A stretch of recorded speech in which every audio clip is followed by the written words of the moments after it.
So, after losing a totally rigged game of dice and then suffering one of the most brutal public humiliations you can imagine, the Pandava princes are sentenced to 12 years in the wilderness. And that's exactly where we're picking up the story today, the chapter of exile. Just try to imagine that shift for a second. One moment, you're literal royalty. You're living in these grand halls of Hastinapur. The very next, you're a wanderer. You've been stripped of your kingdom, your wealth, your dignity, and you're headed into a harsh, unforgiving forest. This wasn't just, a change of scenery. This was the beginning of a complete transformation. And that really brings us to the big question we're digging into today. Was this exile just a sentence they had to endure, a punishment for losing a game, or was it something more? Was it a crucible perfectly designed to forge heroes and get them ready for the massive war that everyone knew was coming? Yeah, see, the forest was no prison. It was a furnace. The hardships, the dangers, the loneliness, all of it, it served a purpose. It was a relentless, non-stop training ground that was going to strip away all their princely softness and build them into something so much stronger. And this period was just absolutely crucial, because each of them really found their purpose. Yudhishthira didn't just sit around. No, he sought out the greatest sages for these intense debates, deepening his whole understanding of dharma. The mighty Bhima, he became a protector for the hermits, fighting off wild beasts and demons that were terrorizing their ashrams. Nakula and Sahadeva, they mastered practical skills, things they'd need for survival and to rebuild.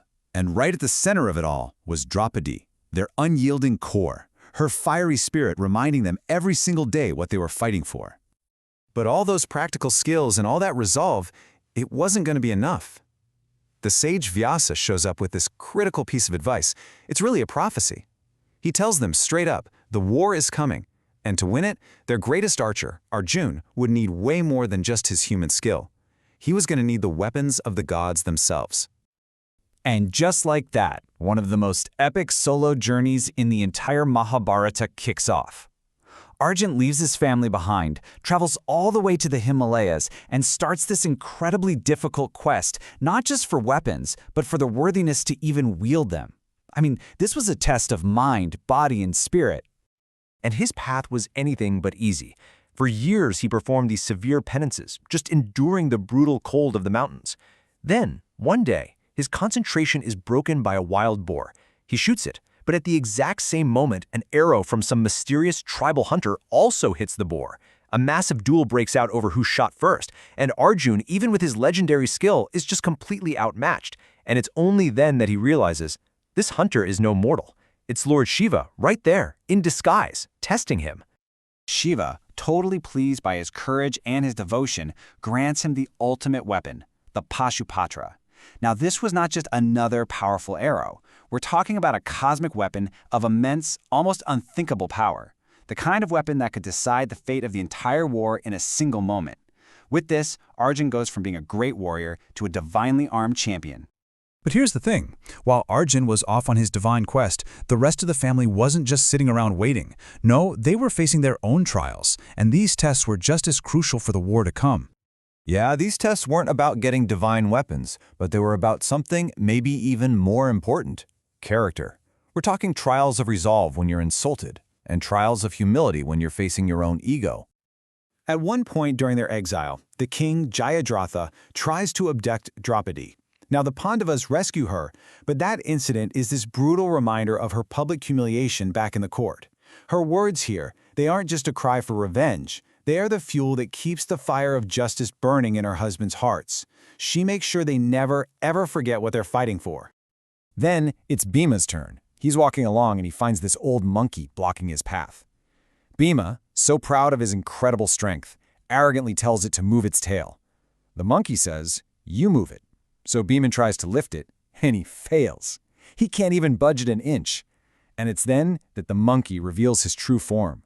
It's Hanuman, his elder spiritual brother. And this moment just perfectly illustrates the lesson. Bhima's strength was physical, it was born of ego. Hanuman's was divine, born of humility and devotion. True power isn't just about muscle. Humbled, Bhima receives Hanuman's blessings. And this is more than just a lesson. Hanuman makes a promise that's going to be absolutely critical in the war. He will reside on Arjuna's chariot flag. His divine presence alone would basically act like a roar across the battlefield, striking fear into their enemies and massively boosting the morale of the Pandava army. So, as their 12 years in the forest are finally coming to an end, the Pandavas face their last and maybe their most profound test. And it didn't come as a battle of strength, but as a riddle of the soul, a test of pure wisdom. The whole thing starts simply enough, with thirst. The brothers find this enchanted lake, but a mysterious voice, a yaksha, warns them not to drink until they answer his questions. Nakula, impatient and parched, just ignores the warning, and as he takes a drink, he falls, seemingly dead. A little while later, Sahadeva arrives.